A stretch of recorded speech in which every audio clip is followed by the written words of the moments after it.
Hey everybody, welcome back to Gun Deals. Today we're going to review a very cool AR-15. This is the LWRCI and it is chambered in 5.56. So yeah, let's go ahead and review it. We'll go from butt to tip, give you overall thoughts, and yeah, let's dive right on in. So it comes with, when you do get it, it does come with a 30 round mag if you live in a state that can get them. And it has a owner's manual also that comes with it. Okay, so let's start at the rear here.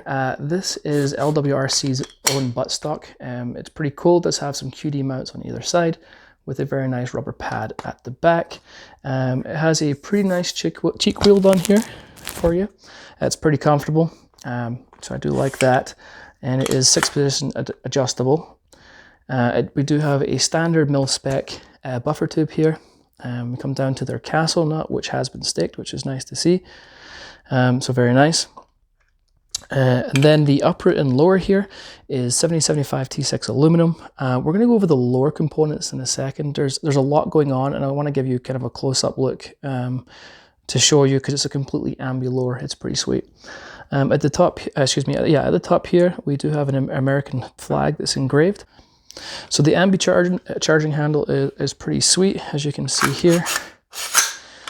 It's a really nice upgrade to have. I'm a big fan of Ambi charging handles. We have a 1913 pick rail all the way along here, and it has got the T markings. But you notice as we get to the top here, it has some really aggressive cutouts to help lighten this rifle down. And while I'm mentioning how light, it is light. This is a light rifle. And there's a couple of reasons for that we'll touch base on. So moving down on the lower here, we do have a nice grip, and it is polymer and rubber overmold. So the smooth parts are the polymer, and then the textured, almost looks like kind of scales, is like a rubber overmold. So it's very comfortable in the hand. I do like it. It does have a nice little storage compartment in the bottom also for whatever you want to store in there. It has a very kind of cool trigger guard here. And the mag well is slightly flared for easy insertion of the magazine. So let's move up to the rail. Now, LWRC has proprietary rails, which is one of the drawbacks, I think, of this firearm. It does have a very cool look, but just be aware, if you buy this firearm, make sure you like the rail. Now, they do have an M-LOK version. I think you could probably switch it out to that, but my advice would be just make sure you like the rail before you purchase, is kind of my advice. So this isn't M-LOK, it's kind of like M-LOK, but it's not, and it's kind of a proprietary system. Now there's enough stuff on here for me. So it has these obviously rail coverings here and here, which are screwed, and you can take them off and change them out. And it did come with this, so everything how you see it is how it came. So it has this 1913 pick rail piece here. So what I would personally do is I would switch this side with this side. Now, two are joined. These are actually joined together, but this one is individual. These two are joined, and I say take that off. So I would switch that around and put the 1913 pick rail piece here, because I like to have my light on this side and my tape switch on top. So with what it comes with, I can set up how I like it. So yeah, just be aware of that. Also, it does come with this hand stop here. It's very comfortable in the hand. I like to, even right out of the box, the positioning of it was perfect for me. So I do like the hand stop a lot. Again, it's a really nice little feature it comes with. You don't have to buy this stuff. So it comes to, it's a mid-length gas system also. And mid-length is probably my favorite gas system. Compared to carbine, I really like mid-length. Just helps smooth the action out a little bit. It just makes it a nicer shooting rifle. Now we come to this, what looks like a unicorn horn. This is a spiral fluted Cold Hammer Forge 1-in-7 twist barrel. It's a really, really nice barrel. So some of the advantage of this spiraling that they've done, I mean, the machining on it is perfect, but it serves two purposes. One, it lightens the barrel up, and as you heard me say before, it's a pretty light firearm, and it is, and that's one of the reasons why that helps it out. But the way with the spirals, it doesn't lose any of its strength, which is cool. You know, you get to lighten it, and it doesn't really affect the strength of the barrel. The second thing that's really positive about it is when you heat if the barrel gets hot, it will also cool down quicker because of these spiral grooves. So yeah, it's a really cool design. I mean, obviously other rifles have them, but I do like that feature a lot. Then we have a A2 birdcage flash hider, and they work just great. And I think that is it. What we'll do is I will change the camera angle so you guys can get a close-up of this lower that I was telling you about, and we'll go over that. All right, so let's take a close look at this lower. Okay, so you're going to notice a few differences straight off the bat from a standard AR-15 lower, and it's going to be right here. This is your magazine release, like so.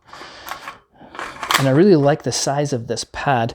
I just reviewed the Knights Armament SR-15, and it's a complete Ambi lower also, and I think I actually prefer how this pad is compared to theirs. But yeah, really cool feature. I really like the size of it, very easy to hit, very cool. We obviously have the standard bolt catch and release right here, and we have the safety right there. Obviously, we've got a few markings here. You can see LWRC, and you can see the ICDI, which stands for direct impingement gas system, and not piston, because they do actually, they're more well known for their piston systems than they are for their gas systems. So anyways, chambered in 5.56. So, and yeah. All right, so let's switch to the other side. Okay, so, and then this is the difference up here. So we have a bolt release right here. Again, very nice to have. So, I mean, for me, it's like, I'm obviously a right-handed shooter, but I like having the option to have controls on both sides. And again, so this is perfect for left-handed shooters, except from the ejection port is still on this side, but you can't win everything, right? But I do like, so when I'm manipulating the fire and safe, I realized I like to use my thumb to switch the to fire, and I like to use my index finger to switch it back to safe. I don't know why, just something I like to do. So yeah, so very cool lower. I mean, you can see here, it's not just smooth either. You know, a lot of times it'll be smooth. It's got some really nice machining and curves and so forth. So it looks really good. And we have just standard magazine release. So yeah, let's go over the trigger while we're here. It's a pretty nice trigger. It's not a two-stage, it's a single-stage trigger. And let's just go over how it feels first. So it's got a little bit of take-up, just like a millimeter or two. And then you're at the wall. Then it has a nice clean break. And then let's see what the reset's like. Little bit of let out. Very, very tactile and audible. Pretty nice reset. It's a nice trigger in general. And you know, there's no need to change it out unless you maybe like the 2 stages or something like that. But it's a pretty decent trigger. All right, so let's try. Let's do the trigger pull weight here, and let's see what it comes out as. Oops.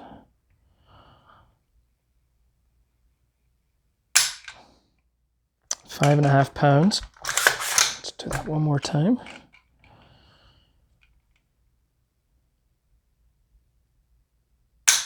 5.5 pounds again.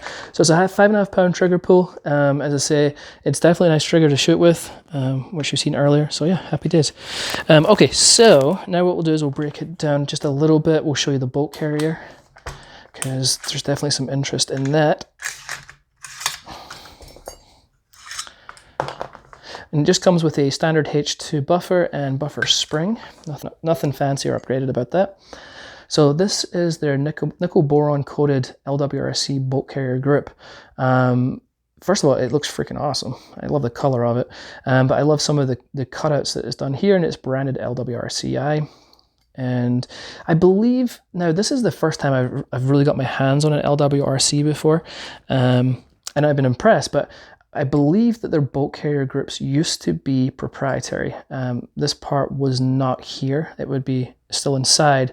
And so I guess that, I don't know if they've made the change or if it's just a different rifle, but I believe that these used to be proprietary, but this is not obviously anymore. You can switch these out.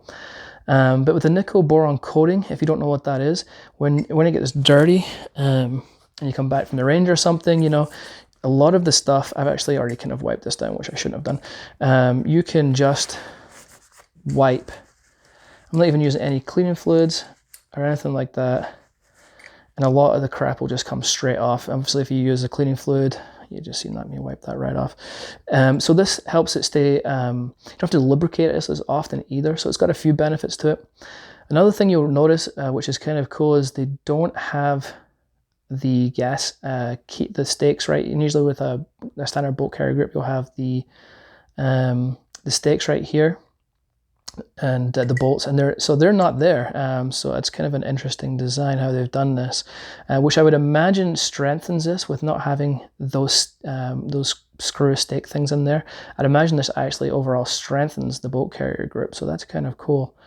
I do like that a lot. All right, so we're all put back together. Shooting, this thing was a pleasure to shoot. Super nice with the mid-length gas system. Yeah, it was a pleasure to shoot. Absolutely no complaints. Everything ran flawlessly. I mean, I've not been able to put through as much ammo through my guns as I would like to, as I'm sure most of you are in that scenario right now as this video is posted. There's a bit of an ammo crunch going on. And so, but yeah, from what I did shoot with it, it was very enjoyable. Very nice rifle. So my final thoughts on this, do I recommend it? Yes, I do. Just be aware of one of the things that I said is be aware of the rail and it's being proprietary. If you like the rail, you're good to go. So just be aware of that. I think this is a absolutely solid mid-tier to high-tier rifle. I actually think it's leaning a little more towards the high-tier rifle at a very solid mid-tier price. These are going for about $1,500 at the time of posting this video. And I think that you're, considering the market, you're really getting your money's worth with an awesome barrel, completely Ambi lower. The trigger's good. The bolt carrier grip's really, really nice. There's a lot of really great features to really like about this rifle. So yeah, I do recommend it for sure. As I say, there is an M-LOK version out there of the rail if you want to go with straight M-LOK. Obviously, you can do that. But yeah, very, very cool rifle. I think that anyone who buys it will be extremely happy with it, and especially at the price point. I think it's very, very well priced for what you're getting. So that's it. All right, folks. If you have any questions, any comments, please ask them below. I'm always happy to help out wherever I can. And that's about it. All right, folks, until next time, I'll catch you later.